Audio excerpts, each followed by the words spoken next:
L'orgueil nous incite à arrêter de prier. Or, un chrétien qui ne prie pas s'expose à commettre de terribles erreurs.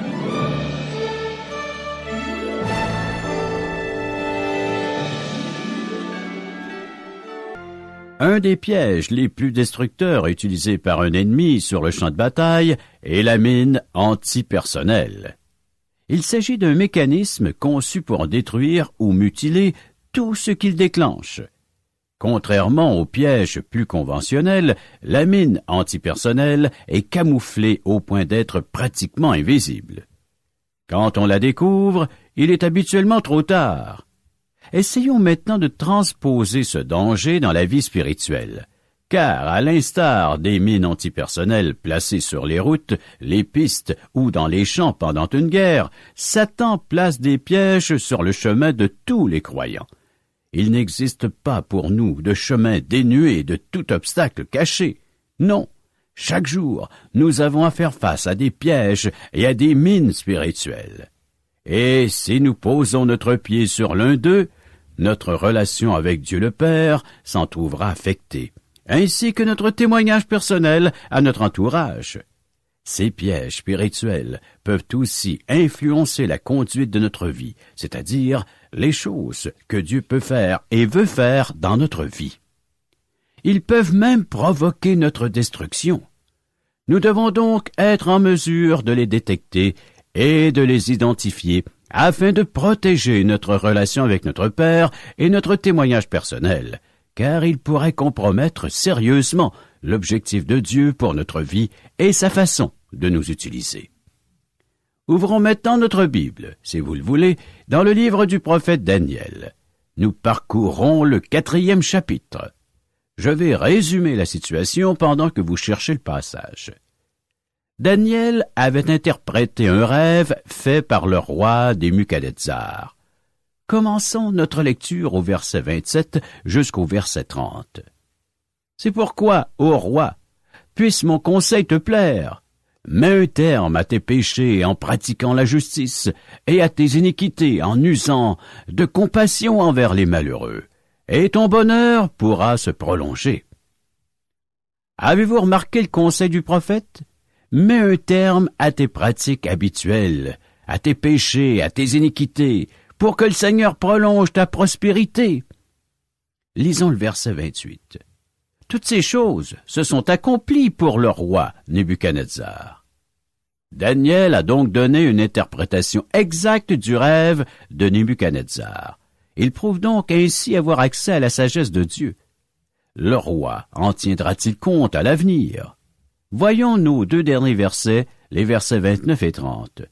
Au bout de 12 mois, comme il se promenait dans le palais royal à Babylone, le roi prit la parole et dit, « N'est-ce pas ici Babylone la grande, que j'ai bâtie, comme résidence royale, par la puissance de ma force et pour la gloire de ma magnificence? » Il sera difficile de trouver une réflexion plus empreinte de vanité, d'égoïsme et d'orgueil dans toute la Bible, ou n'importe où ailleurs.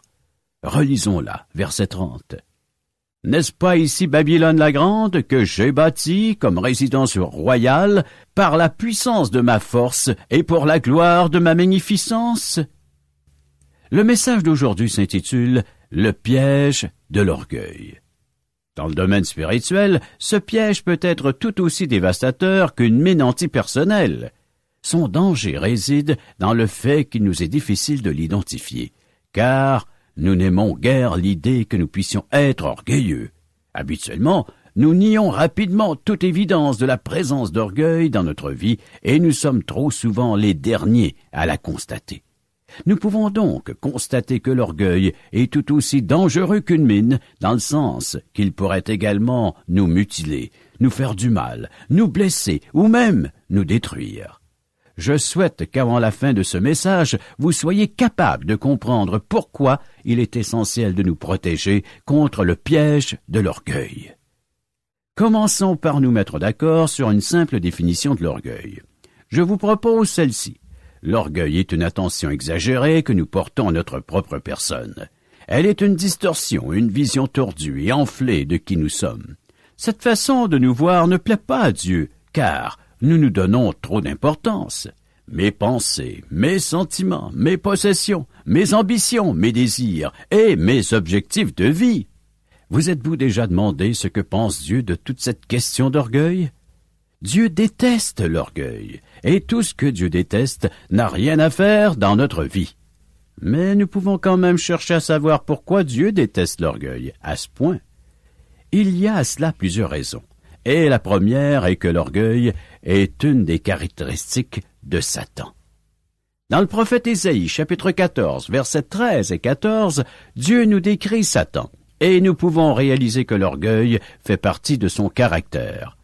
Voyons comment Satan pense, versets 13 et 14. « Tu disais en ton cœur, je monterai au ciel, j'élèverai mon trône au-dessus des étoiles de Dieu, je m'assiérai sur la montagne de l'assemblée, à l'extrémité du septentrion.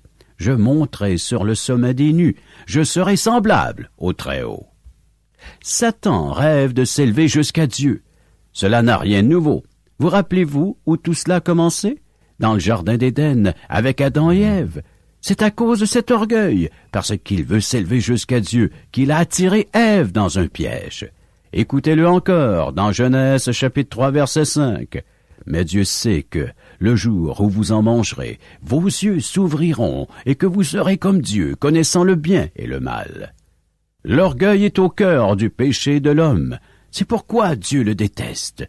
L'orgueil est une caractéristique du diable. Regardons maintenant Proverbe 11, verset 2. Nous y verrons une des conséquences de l'orgueil. Quand vient l'orgueil, vient aussi l'ignominie, mais la sagesse est avec les humbles. L'ignominie est une parole ou une action dégoûtante. Alors un peu plus loin dans Proverbe 29, verset 23, l'orgueil d'un homme l'abaisse, mais celui qui est humble d'esprit obtient la gloire. Revenons un peu sur nos pas, toujours dans le livre des Proverbes, cette fois le Proverbe 16, les versets 18 et 19. L'arrogance précède la ruine et l'orgueil précède la chute. Mieux vaut être humble avec les humbles que de partager le butin avec les orgueilleux. Dans ces passages et beaucoup d'autres, Dieu exprime sa profonde aversion pour l'orgueil. Il la hait, car l'orgueil constitue un piège dans la vie d'une personne. Imaginez la situation suivante. Quelqu'un s'approche de vous et vous dit « Vous êtes très orgueilleux ». Quelle sera votre première réaction? Allez, soyez franc. Vous serez sur la défensive. Vous chercherez à vous justifier. On peut vous accuser de beaucoup de choses, mais pas de ça. Or, si Dieu voit de l'orgueil en nous, le livre des Proverbes nous répète qu'il n'aime pas cela du tout. Posons-nous maintenant la question. Quelles sont les causes de l'orgueil dans la vie d'une personne? Premièrement, nous pouvons dire qu'une personne orgueilleuse est centrée sur elle-même. Elle est le soleil et tout le reste tourne autour d'elle comme des planètes. Elle accorde avec importance démesurée à ses sentiments, à ses désirs, à ses ambitions, à ses objectifs, à sa performance. À côté de cela, les personnes qui gravitent autour d'elle, ou encore la volonté de Dieu et le plan et l'objectif de Dieu pour sa vie, paraissent bien dérisoires. Voilà le genre de pensée qui nourrit l'orgueil dans une vie. Deuxièmement, et cela peut sembler paradoxal, l'orgueil sert souvent à masquer un profond sentiment d'inaptitude et d'incapacité. Une personne qui veut parler fort, passer toujours en premier et monopoliser l'attention exprime souvent un sentiment d'insécurité intérieure.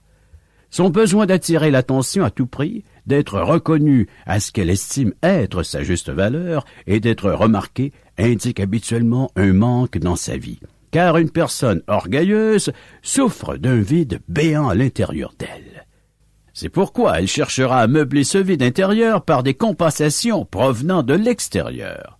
Troisièmement, l'orgueil peut être nourri quand les gens se voient offrir des promotions et des positions pour lesquelles ils ne sont pas prêts.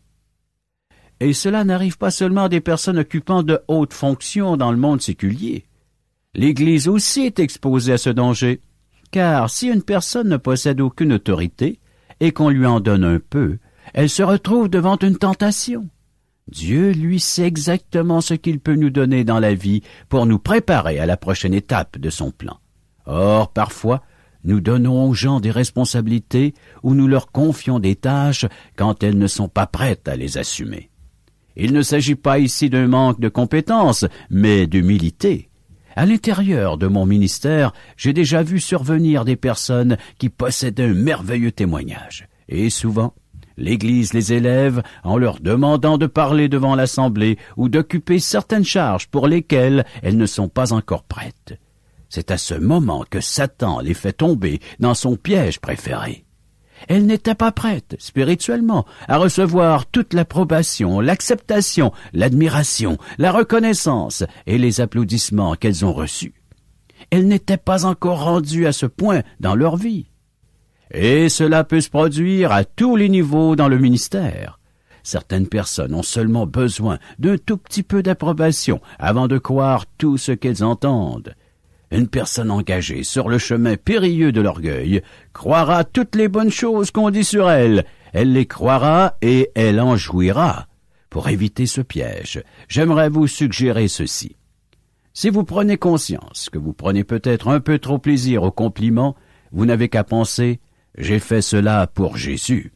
Vous n'avez pas à vous défendre devant une personne qui, après tout, voulait être gentille avec vous, mais vous n'êtes pas obligé non plus de laisser les éloges vous enfler la tête. Car après tout, si vous n'accomplissez pas votre travail pour Jésus, vous ne devriez pas occuper un poste aussi élevé. Peu importe si vous parlez devant 3 ou 4 personnes ou 3 ou 4 000 personnes. Si vous commencez à aimer les louanges qu'on vous adresse, et nous sommes tous un peu comme cela, vous êtes en danger. Vous vous exposez à tomber dans un piège susceptible de nuire à votre marche chrétienne. Mieux vaut donc vous y préparer. Toute occasion que le Seigneur vous donne est une arme à 2 tranchants. Vous devez donc être très prudent. La meilleure manière de se préparer au succès est d'être sensible à l'appel de Dieu dans votre vie. Cela veut-il dire que vous ne devez pas accepter d'être apprécié par votre entourage? Je ne dis pas cela. Cependant, il faut bien comprendre que c'est une chose d'accepter d'être apprécié et une autre chose de rechercher l'appréciation de vos semblables à tout prix. Car, à ce moment, vous n'écoutez plus la volonté de Dieu, mais le désir de votre propre ego. Quelle que soit l'opportunité de service que le Seigneur a préparée d'avance pour vous, vous devez toujours vous demander « Quel est mon véritable but? Est-ce vraiment d'aider mon prochain? Est-ce que je veux vraiment aider cette personne à découvrir la présence de Dieu dans sa vie? Quel est le but poursuivi? » Car en vous questionnant sur votre but, vous pourrez déterminer avec l'aide de Dieu si vous acceptez l'approbation et la reconnaissance des autres parce que vous avez dit la vérité et que vous avez obéi à Dieu ou parce que cela satisfait en vous un besoin très charnel. Car les conséquences de l'orgueil sont multiples. Vous pouvez nuire à votre témoignage et ainsi compromettre ce qui a été accompli jusque-là. Une des racines de l'orgueil est le fait que nous oublions parfois de reconnaître Dieu comme étant la source de tout ce que nous avons. Richesse, charisme, succès, habileté, talent.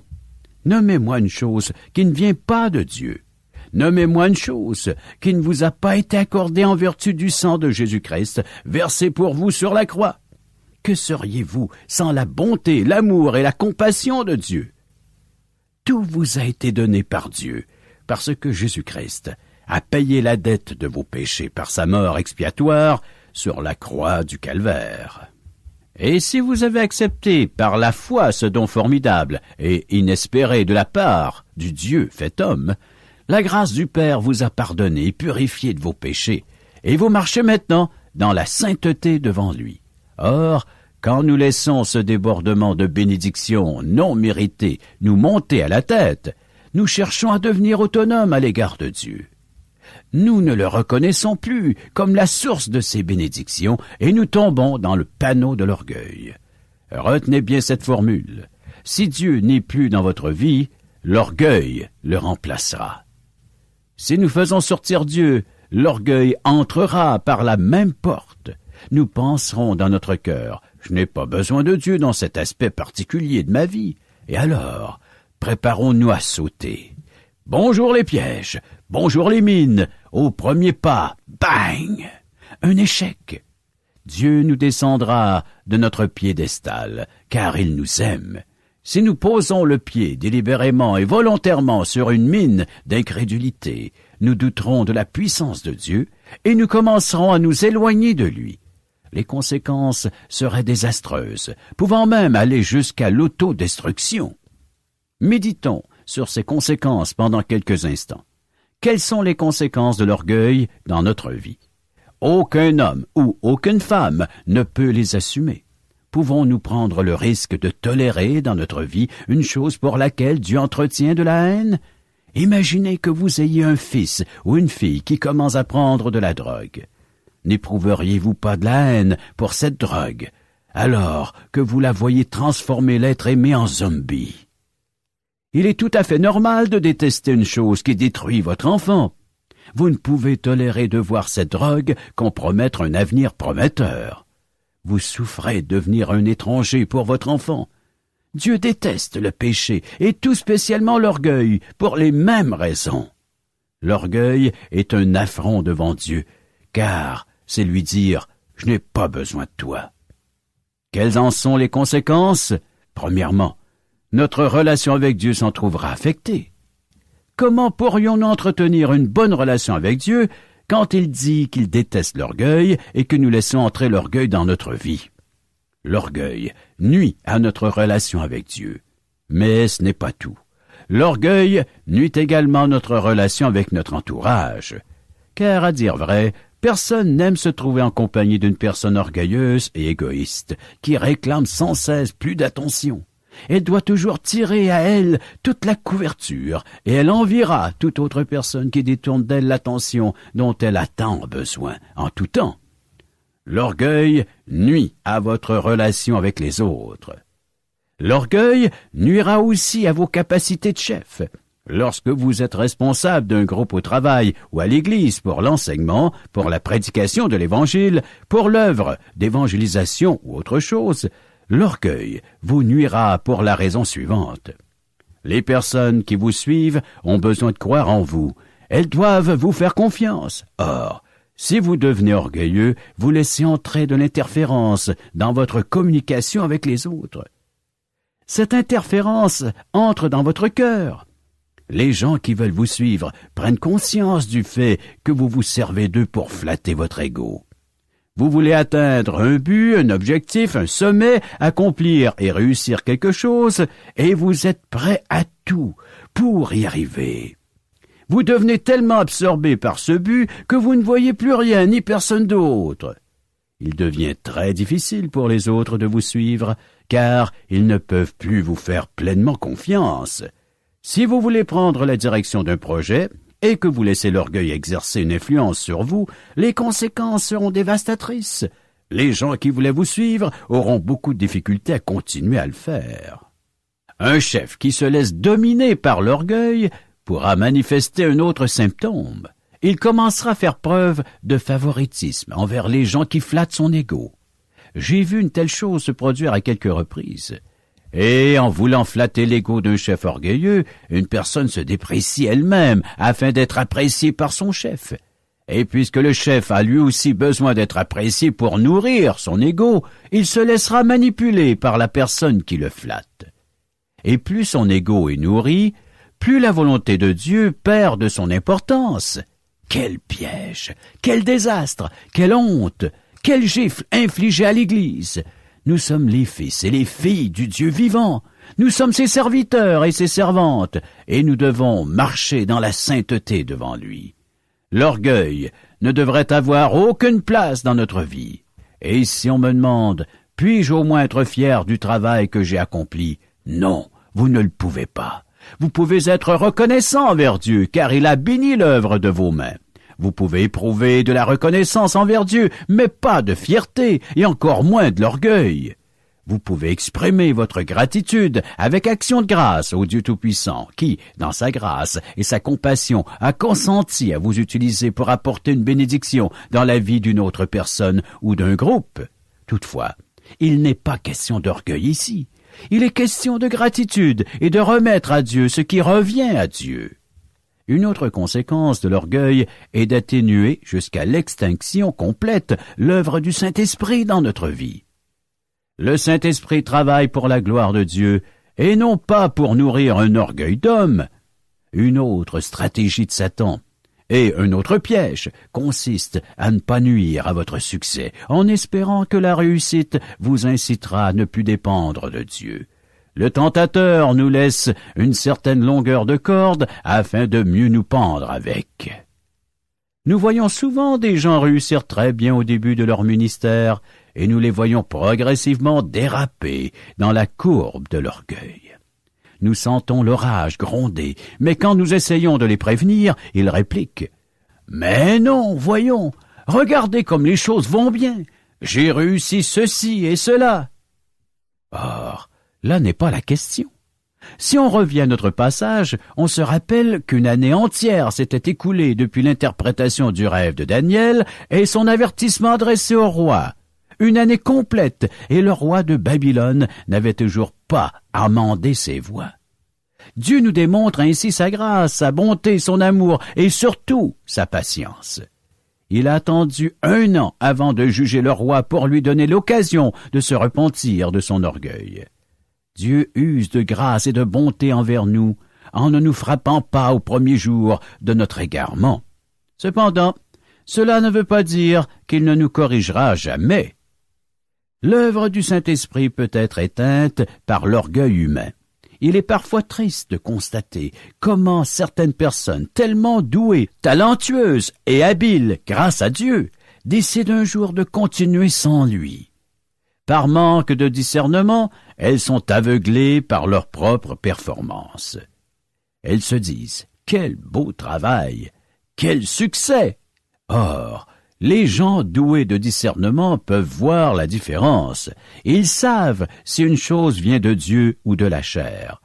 Dieu déteste l'œuvre de la chair, et si nous décidons d'emprunter cette voie, Dieu apportera, tôt ou tard, les correctifs nécessaires. Une des pires conséquences de l'orgueil est celle-ci. L'orgueil diminue la soif de prier. Il nous incite à arrêter de prier. Si je ne prie pas, je ne pourrai pas être utilisé efficacement par Dieu, et je ne marcherai pas dans la sainteté devant lui. Peu importe ce que je fais, mon ministère n'aura pas l'influence nécessaire que Dieu pourrait lui insuffler. Car la prière garde mon attention centrée sur Dieu. Elle me rappelle combien j'ai besoin de lui. Elle me garde branché à son pouvoir. La prière est le canal de transmission par lequel je communique avec Dieu et par lequel il communique avec moi pour me rappeler ma totale, absolue et incessante dépendance de lui. Or, l'orgueil éteint le feu de la prière dans notre vie, et un chrétien qui ne prie pas s'expose à commettre d'horribles erreurs. Il s'égarera dans le péché et posera le pied sur une mine après l'autre, car il aura perdu la sensibilité et le discernement nécessaires pour repérer ces pièges de Satan. L'orgueil engendre toujours une diminution de prière. Une autre conséquence de l'orgueil est celle-ci. Et combien de fois ai-je vu cela se produire? Dieu commence à utiliser une personne, mais elle s'enfle d'orgueil. Et que fait Dieu à ce moment? Il la met de côté. Il cesse de l'utiliser. Car Dieu déteste l'orgueil. Peu importe qui nous sommes, il n'honorera pas notre travail s'il est infesté d'orgueil. À cause de sa grâce, Dieu nous permettra de nous repentir de nos mauvaises voies. Mais si nous ne profitons pas de ces chances, il nous enverra promener. À ce moment, nous perdons notre récompense. Et quand nous paraîtrons devant le Seigneur au jour du jugement, toute œuvre suscitée par notre orgueil, peu importe sa nature, sera perdue, car nos motivations étaient mauvaises. Finalement, la conséquence ultime de l'orgueil est de vous fermer les portes du ciel. Si vous êtes une de ces personnes qui aiment dire « Je n'ai pas besoin de Dieu pour vivre, je n'ai pas besoin de ce genre de béquilles », vous venez alors de confesser le péché ultime. Ne réalisez-vous pas que votre incrédulité n'est rien d'autre que de l'orgueil? Vous pensez ne pas avoir besoin de votre Créateur. Vous pensez ne pas avoir besoin d'un Sauveur. Vous n'avez que faire du souverain de l'univers. Vous vous suffisez à vous-même. Rendez-vous compte qu'il n'y a pas d'égoïsme, d'arrogance et d'orgueil plus grand que cela? Je ne cherche pas à vous critiquer. Je suis seulement inquiet du fait que vous ne vous êtes pas arrêté à penser que, si vous ne voulez pas de Jésus-Christ comme Sauveur, il sera un jour votre juge. Car c'est lui qui déterminera où vous passerez l'éternité. L'horrible conséquence de l'orgueil et son ultime conséquence sera de vous avoir fait rater votre rendez-vous au ciel, parce que vous pensiez ne pas avoir besoin de Dieu.